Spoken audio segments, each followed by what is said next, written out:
Well, the organisation suspected of plotting to attack Kabul airport is ISIS-K. It's a splinter group of the Islamic State that took control of much of Iraq and northern Syria in 2014 and 2015.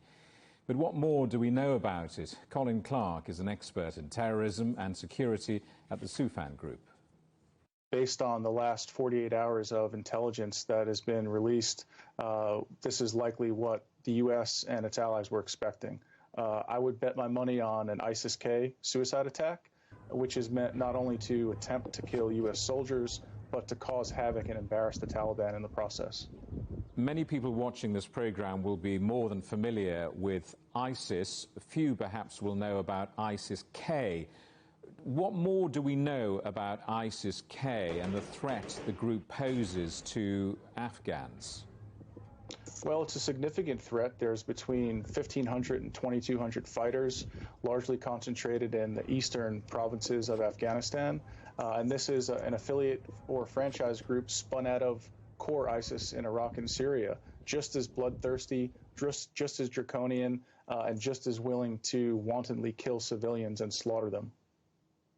What is its relationship with the Taliban? ISIS-K and the Taliban are mortal enemies. These are groups that are at loggerheads. They're going to be in steady conflict for the foreseeable future. Nobody expects that ISIS-K is ever going to unseat the Taliban and take over the country, but they could very well play a spoiler role where they continue to do what we think they did today, which is launch sporadic attacks in Kabul and the surrounding regions. Should the West be concerned? Is the West concerned about ISIS-K, or is this an Afghan-only concern? I think it's primarily an Afghan concern, but we'd be foolish to underestimate ISIS. We've done it several times in the past, and it's never worked out well.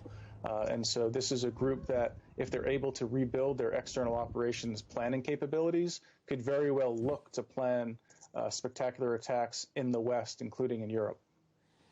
How are the threats being identified by the intelligence services?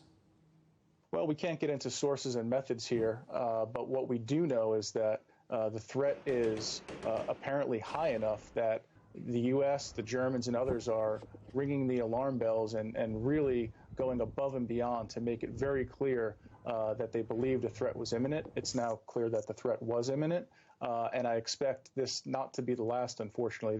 This could very well be the start of a campaign over the coming days and weeks by ISIS-K in Afghanistan.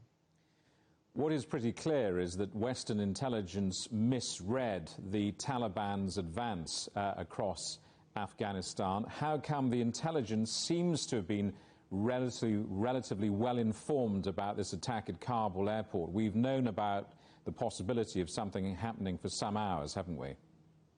Yeah, we have, and you're right. The intelligence was wrong on the speed with which the Taliban would take over the country. They had been cutting side deals with Afghan national security forces for weeks and months.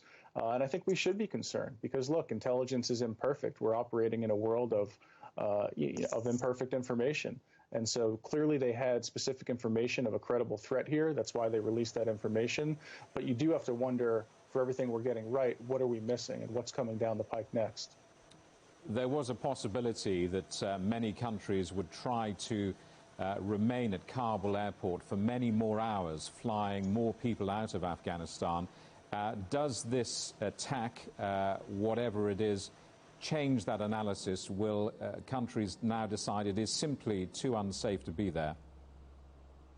It very well could. We're going to have to wait and see. But that's exactly the objective of whoever is behind this attack. Again, most likely ISIS-K, is to throw a monkey wrench into this whole process, to embarrass the Taliban, to attempt to kill U.S. soldiers, and really just make a giant spectacle of what's going on here. Remember, a significant part of terrorism is the psychological value, the propaganda value, and they've got that in droves here after this most recent attack. How will news of this ISIS-K attack on Kabul airport be read in the U.S. government?